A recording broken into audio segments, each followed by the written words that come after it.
GMNA uses artificial intelligence for generated speech, visuals, and production. AI-generated content may contain errors. Please verify important information before making decisions or taking action. Here are our top stories. Montreal police are searching for two unidentified suspects accused of colliding with a jet ski and fleeing on Lac des Montagnes in early August. The investigation remains ongoing. Elise Marchand has the full story. The investigation opened after a jet ski rider reported a collision on the water just after sunrise on Lac des Montagnes. According to officers, two unidentified boaters struck the personal watercraft, then accelerated away, leaving the injured rider in the water. Responders arrived within minutes, retrieved the victim, and secured the scene, but the two suspects vanished in the early morning light. Police have released a description of the craft, a small motorboat with a dark hull, and are reviewing surveillance footage from nearby marinas. Anyone who saw the incident or recognizes the vessel is asked to contact the SPVM. The search continues as detectives piece together the timeline and motive behind the hit and run. Elise Marchand, GMNA News, Montagnes. Today, the police chief, Fadi Dagher, announced that every SPVM officer will soon be equipped with body-worn cameras that cannot be switched off at the officer's discretion. The policy requires the devices to remain active at all times while on duty, and the department has pledged to make the footage publicly available whenever it relates to a police interaction. Dagher said the move is intended to provide total transparency and restore confidence in law enforcement practices. Under the new rules, officers will receive the cameras within weeks and will be trained on the mandatory recording protocol. The initiative follows growing public demand for clear, unedited visual records of police activity across the province. City officials say the equipment will be installed citywide, and the SPVM will audit compliance monthly. Critics note the measure does not address data storage or privacy, but supporters argue it marks a decisive step toward accountability. The ruins of a century-old church in southwest Montreal are slated for demolition after a winter fire left the structure unstable. Religious authorities said the blaze that burned through the building in the winter of 2025 and 2026 compromised the walls to the point where a collapse could occur. Only the facade remains potentially salvageable, but engineers have deemed the rest of the edifice unsafe. Demolition is scheduled to begin sometime after August, with crews preparing to dismantle the remaining walls while preserving any historic stonework that can be rescued. The decision follows months of assessment by heritage consultants, who concluded that the risk outweighs the benefits of restoration. The loss marks the end of a building that has stood for 100 years as a neighborhood landmark. Santé Quebec has secured a $30 million parcel in Montreal's Maisonneuve-Rosemont district for the planned new hospital, a key step in expanding provincial health services. Simon Fortier has the full story. The province's health authority has just sealed a deal on a parcel of land in the heart of the Maisonneuve-Rosemont district. Santé Quebec paid $30 million for the site, earmarking it for the long-awaited Maisonneuve-Rosemont Hospital. Officials say the acquisition clears a major hurdle in the multi-year plan to bring a full-service facility to the neighborhood, which currently relies on aging clinics and distant emergency rooms. The new hospital is slated to include emergency care, surgical suites, and a range of specialist services, aiming to cut travel times for residents.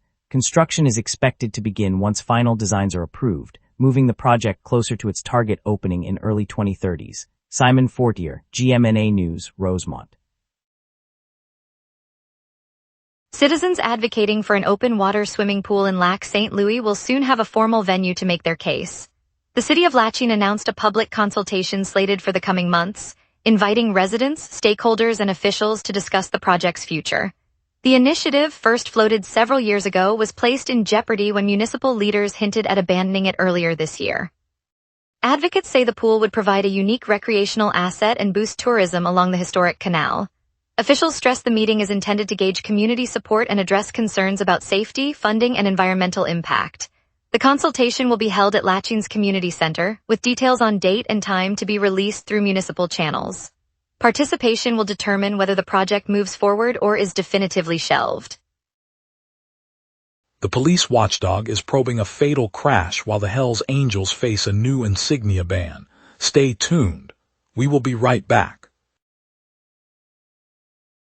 Every day, important stories happen across the city before any news crew arrives.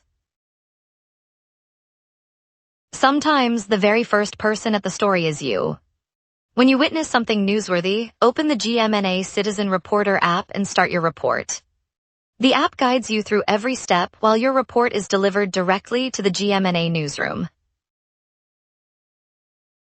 Every submission is reviewed by our editorial team, and approved reports may be featured on GMNA. Get the GMNA Citizen Reporter app today at my.gmna.ca. Your city, your news. Welcome back. The province's police oversight body announced Tuesday that it has opened a formal investigation into a fatal collision that occurred early August. According to the report, the driver of a sedan attempted to evade a police pursuit, resulting in a high-speed crash that killed 2 occupants. Investigators will examine the circumstances surrounding the chase, the decision to engage, and whether proper protocols were followed. The watchdog, which steps in when police actions lead to serious outcomes, said the inquiry will involve reviewing dash cam footage, officer testimony, and the vehicle's telemetry. Families of the victims have been notified, and the agency emphasized its mandate to ensure accountability and transparency in law enforcement operations. No further details have been released pending the investigation's findings. The agency, known as the Bureau des Enquêtes Indépendantes, routinely reviews incidents where police conduct may have contributed to loss of life. Quebec's Public Security Minister, Ian Lafreniere, signed a decree banning the wearing of Hells Angels insignia, tightening the province's crackdown on outlaw motorcycle gangs. Anton Prévost has the full story. At the provincial headquarters, Quebec's Public Security Ministry unveiled a new decree that bars anyone from displaying Hells Angels symbols in public. Minister Ian Lafreniere signed the order this morning, adding it to a broader campaign aimed at outlaw motorcycle gangs across the province. The regulation makes the wearing of the gang's distinctive patches a punishable offense, with police instructed to confiscate any prohibited items they encounter. Officials say the move is designed to curb the group's visibility and limit recruitment, following a series of recent investigations into organized crime. As the decree takes effect immediately, law enforcement officers are already patrolling neighborhoods to enforce the new rule. Anton Prévost, GMNA News, Montreal.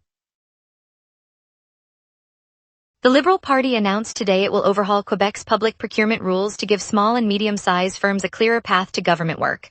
Party spokesperson Charles Milliard said the party plans a full review of the existing system and will introduce measures that expand eligibility, simplify bidding procedures, and improve transparency.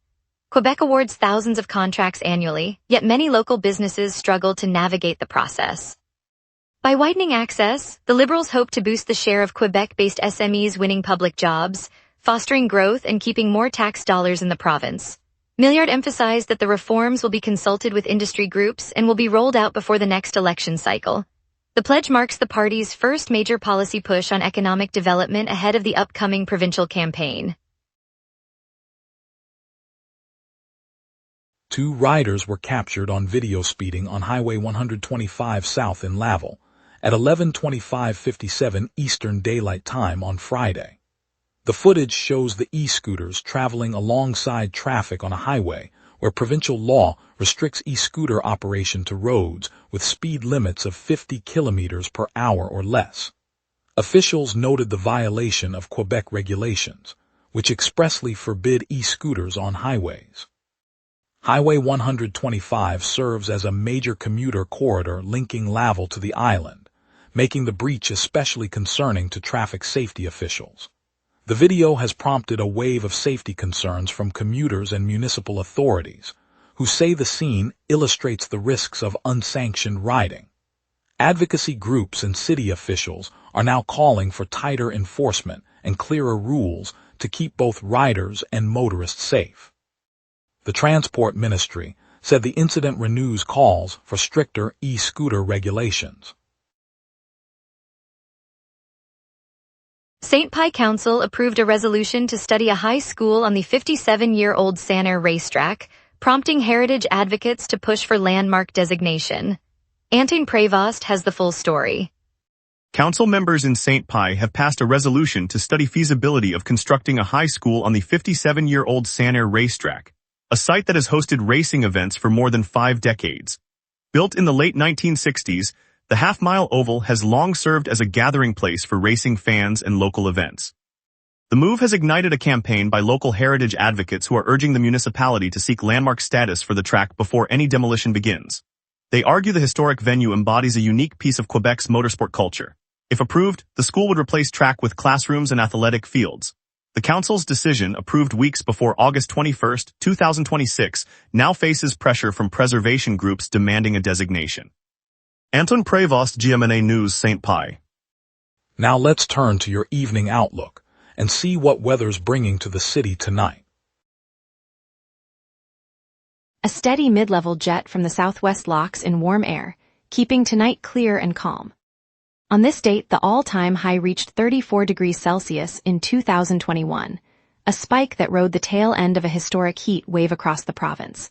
The all-time low, 13 degrees Celsius, fell in 2024 during an early autumn cold snap that surprised most forecasters. By contrast, the climatological average high sits around 27 degrees and the average low near 13 degrees. Those normals show how today's temperatures sit comfortably between the extremes, underscoring the modest swing we're experiencing. Zooming into the live radar, the screen is completely clear.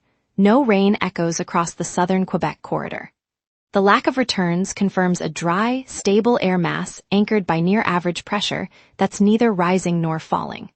With the southwest jet aloft moving at roughly 129 kilometers per hour, any moisture would be sheared away, so tonight remains cloudless until the next system arrives early next week. At 11 p.m., the city sits at 18 degrees Celsius under a clear sky, humidity 60%, and a gentle southeast breeze of 4 kilometers per hour. Pressure is holding steady, so the night will remain tranquil with no clouds to interrupt the radiative cooling. By sunrise, the southwest jet at 129 kilometers per hour will continue to funnel warm air from the interior, keeping daytime highs near 27 degrees and lows around 13. The UV index reads 5, reflecting moderate solar strength. Winds stay light, maxing out at 8 kilometers per hour from the south, well below any gust threshold. No weather alerts are active, allowing residents to enjoy the calm before the week's drizzle begins. Saturday will stay dry with a high of 27 degrees and a low of 13, the same clear pattern that held tonight. Sunday brings the first moisture, a light drizzle covering roughly 60% of the area and keeping highs near 25 while lows climb to 17, a modest nighttime rebound. Monday continues the damp spell, drizzle probability 45%, high 22 and low 16, signaling a gradual cooling trend. Tuesday is similar, 40% chance of drizzle, high 21 and low 16, as the jet stream remains positioned to draw lingering Gulf moisture northward. Wednesday breaks the wet spell, returning to clear skies, high 23 and low 16, offering a brief respite before the next system approaches later in the week. And that's your weather. Remember, the wrap is also available as a podcast. Listen anytime on Apple Podcasts or wherever you get your podcasts. Traffic's heating up on the arteries. The Habs Cup window opens for 6 years, and more on today's lineup. We will be right back. Every day, important stories happen across the city before any news crew arrives. Sometimes the very first person at the story is you. When you witness something newsworthy, open the GMNA Citizen Reporter app and start your report. The app guides you through every step while your report is delivered directly to the GMNA newsroom. Every submission is reviewed by our editorial team, and approved reports may be featured on GMNA. Get the GMNA Citizen Reporter app today at my.gmna.ca. Your city, your news. And now here's Jason with sports. Big picture Canadians hockey, the window is open and the future is bright. Craig Button is putting a 6-year stamp on Montreal's Stanley Cup window, and the buy-in from the roster backs it up. The Canadiens' young core is reportedly choosing the cup chase over chasing maximum dollars. That kind of culture is how contenders are built. On a personal note, Habs legend Yvon Lambert is recovering from surgery after fracturing his hip and femur in a fall. Wishing him a full recovery.